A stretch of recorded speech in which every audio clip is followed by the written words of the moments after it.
नमस्कार दोस्तों, मैं अमित एक बार फिर से स्वागत करता हूं आपके अपने परिवार जय एग्जाम में। जैसे कि दोस्तों आज आपका टॉपिक है यूपी ट्रिपल एससी वीडियो सन 2018 और उसका री एग्जाम सन 2023 में होना है। तो भाई कब होना है ये जानकारी आपको बताने वाले हैं कि ये जानकारी सही है या गलत है। तो आपको क्या करना है, इस वीडियो को पूरा देखना। पूरा देखने के बाद वीडियो पसंद आए तो प्लीज वीडियो को लाइक कर देना और चैनल फर्स्ट टाइम हो तो चैनल को सब्सक्राइब कर देना।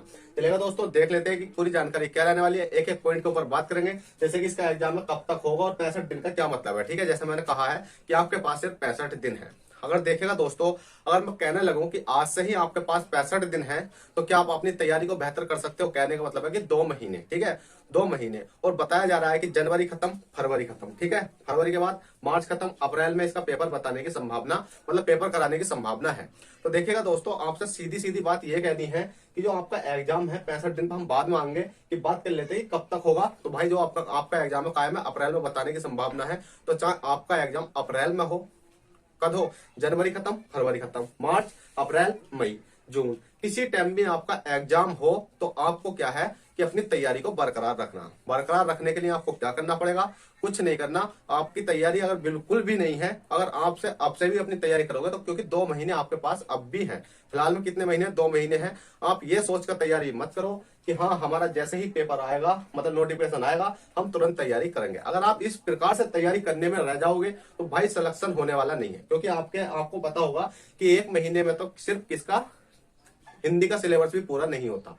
क्योंकि देखिए हम सब चीज से गुजरे हुए हैं कि 1 महीने में हिंदी का सिलेबस पूरा नहीं होता। और 1 महीने में आपकी रीजनिंग, चलो रीजनिंग तो ऐसी बात है कि कर लेते हैं, पर जो अच्छे लेवल की रीजनिंग है जिसमें कि आपका सिलेक्शन हो जाए, वो रीजनिंग आप कवर नहीं कर सकते। अगर आपके पास क्या है कि अगर हिंदी का सिलेबस पूरा है आपका और किसका, रीजनिंग का सिलेबस पूरा है, ठीक है हिंदी का और रीजनिंग का सिलेबस पूरा है, और जीके आपका कुछ है, मतलब थोड़ा घना आपने कवर कर रखा है, तो आपको बहुत बेनिफिट मिलने वाला है। क्यों? क्योंकि जैसे आपका नोटिफिकेशन निकलेगा और उसके बाद आपको क्या करना है, रिवाइज करना है और प्रैक्टिस सेट लगाने हैं। समथिंग आपको कितने प्रैक्टिस सेट, अगर 100 200 प्रैक्टिस सेट भी लगा लोगे तो आपका काम हो जाएगा। अगर आप डायरेक्ट ये सोच रहे हो कि नोटिफिकेशन आएगा और हम तैयारी करेंगे, भाई सरासर गलत है।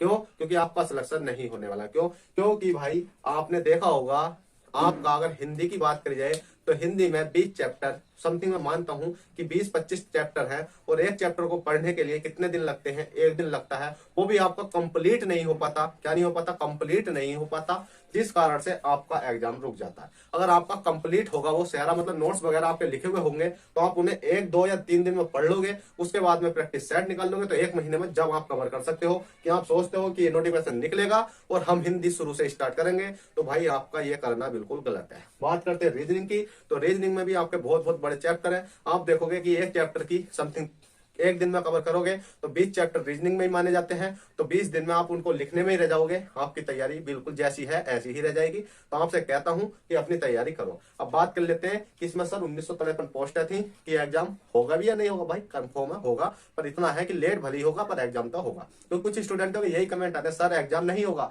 तो भाई मैं कह सकता हूं कि एग्जाम होगा, क्योंकि single bench, double bench, high court, supreme court सबसे निकलने के बाद ये क्या आया है, री एग्जाम का इसका निर्णय आया है। क्योंकि इसमें 70% धांधलेबाजी थी। अब बात कर लेते हैं कि सर इसका सिलेबस क्या क्या आएगा, और अगर हम तैयारी कर भी ले तो हमारे मतलब कितने कितने नंबर पर हम सिक्योर रह सकते हैं, कि हम हिंदी में कितने लाने की संभावना रखें, और मैं मतलब रीजनिंग में कितने लाएं और जीके में कितने लाएं, सबकी बात करूंगा। जैसे कि आपने देखा होगा इसमें 3 पोर्शन आते हैं। कौन सा आता है? एक हिंदी आता है, दूसरा आता है आपका रीजनिंग, रीजनिंग के बाद आपका आता है जीएस। ठीक है, जीएस ही लिख देते हैं, जीके की कोई जरूरत नहीं है। टोटल क्वेश्चन 50 नंबर के इसमें आते हैं, 50 क्वेश्चन इसमें आते हैं और 50 क्वेश्चन इसमें आते हैं। प्रत्येक क्वेश्चन 2 नंबर का होने के बाद 100 नंबर का हो जाता है। प्रत्येक 2 नंबर का होने के बाद 100 का हो जाता है, और प्रत्येक क्वेश्चन 2 नंबर का होने के बाद 100 का हो जाता है। अगर ओवरऑल बात करी जाए तो कितने आते हैं, 150 क्वेश्चन आते हैं। प्रत्येक क्वेश्चन 2 नंबर का होकर कितने के बैठ जाते हैं आपके, ये 300 नंबर बैठ जाते हैं। अब 300 नंबरों में से आपको कितने नंबर लाने हैं, आपको ये सोचकर मत चलो कि हमें 300 नंबरों में से नंबर लाना है। 300 में से सोच के चलना ही नहीं है। क्यों? तो बस आपको ये सोचो कि हिंदी 50 है, रीजनिंग 50 है, जीके 50 है, तो बस आपको ये देखो कि आप ज्यादा भी नहीं तो आप कितने, हिंदी में आप समथिंग कितने नंबर, 40 नंबर आपके आने ही चाहिए बिल्कुल। अगर नहीं आएंगे तो भाई आप बिल्कुल रह जाओगे। क्यों? क्योंकि अभी देखो आप क्या होता है, उसके बाद रीजनिंग है आपकी, रीजनिंग आपकी 40 नंबर की जानी ही चाहिए। अगर आपसे कोई कहे कि भाई तेरा जैसे टेस्ट होता है कि तेरे 50 में से कितने नंबर आए, कि 40 नंबर आए, तो हर कोई ये कहेगा भाई बहुत अच्छा स्कोर है, बहुत अच्छा स्कोर। और कल लगे कि मेरे 30 आए, तो भाई बिल्कुल भी अच्छा स्कोर नहीं है, तो वो आपको यही पता चल जाएगी। उसके बाद में जीएस में समथिंग आपके जाता नहीं कह सकता मैं, 20 नंबर मान के चल रहे, ठीक है, कितने नंबर, 20 नंबर मान के चलिए, ओनली कितने नंबर, 20 नंबर। अगर आप जोड़ोगे 40 40 80 और 90 100, क्या पिछली बार 100 पर कट ऑफ गई थी?